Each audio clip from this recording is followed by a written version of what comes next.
Bonjour à toutes et à tous. Alice Van Boxom, je suis chargée de partenariat et de valorisation au sein du programme EduRénov. Je ne sais pas si vous connaissez le programme EduRénov. C'est un programme qui a été lancé en mai 2023 par la Banque des Territoires, groupe Caisse Dépôt. Et on a un objectif depuis mai 2023 d'accompagner 10 000 rénovations de bâtiments scolaires et éducatifs, du coup de la crèche jusqu'aux universités.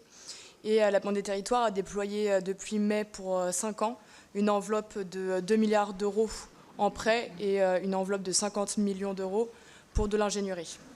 Et depuis mars 2025, on a réussi à accompagner depuis 5 000 rénovations de bâtiments scolaires à atteindre justement 40% d'économie d'énergie du coup, dans le cadre du décret tertiaire. Et on a accompagné du coup Rosny-sous-Bois, qui a été un projet de rénovation de bâtis scolaires exemplaire qui va être présenté tout de suite. Merci Alice. Donc je suis Charlotte Picard, architecte, ingénieure territoriale, directrice adjointe recherche et innovation à la ville de Rosny-sous-Bois.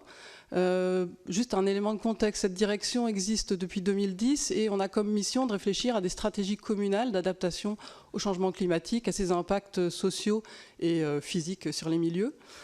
On a aussi, ce dont on a parlé ce matin, l'obligation communale d'accueillir les enfants à l'école primaire. Et sur ce point-là, on fait face à une démographie assez importante.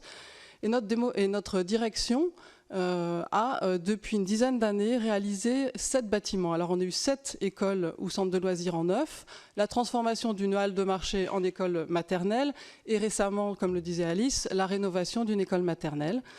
Et pour tous ces projets-là, on va s'inscrire dans cette réflexion, ma foi très simple, mais qui ouvre de multiples pistes de réflexion. Comment on arrive à construire aujourd'hui sans détruire notre environnement?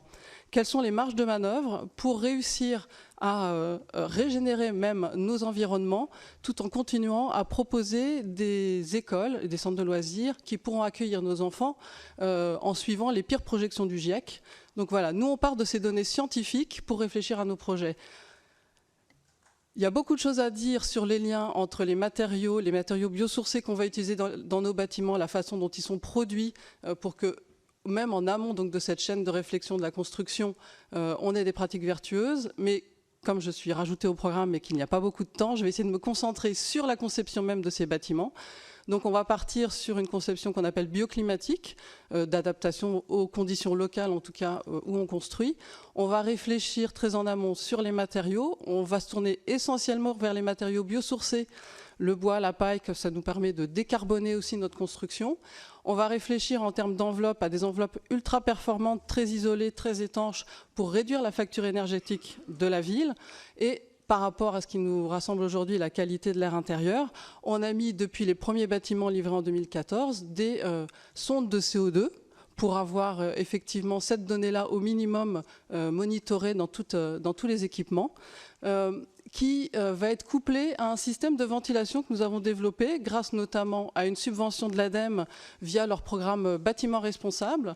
Donc on a développé une solution de ventilation naturelle avec récupération de chaleur qui nous permet de proposer aux usagers, alors selon les bâtiments, on a fait plein de variations sur cette expérimentation.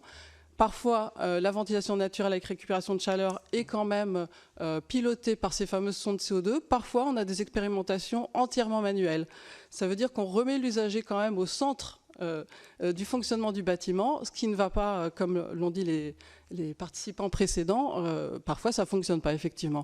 Donc notre équipe en interne, on a réinternalisé les compétences d'architecture, d'ingénierie dans le domaine des fluides, de la structure, pour avoir une efficacité vraiment importante, parce que toutes ces opérations, on les a réalisées, je vous ai dit, 7 en 10 ans, donc c'est un rythme de travail assez soutenu, mais avec ce système de réinternalisation des compétences, on peut aller très très loin et mener de front des programmes de recherche et des constructions. Il y a quelques liens pour que vous en sachiez plus, et je reste disponible aussi. Ce que je voulais vous proposer aujourd'hui, c'était aussi une ouverture de l'imaginaire. Il y a effectivement des réglementations que l'on va évidemment suivre, mais il y a aussi toute une part de recherche qui peut être mise dans les bâtiments. Et on essaye de faire finalement de la construction en marge du capitalocène, d'essayer de trouver des voies différentes que celles que nous avons empruntées jusque maintenant. Voilà, je vous remercie.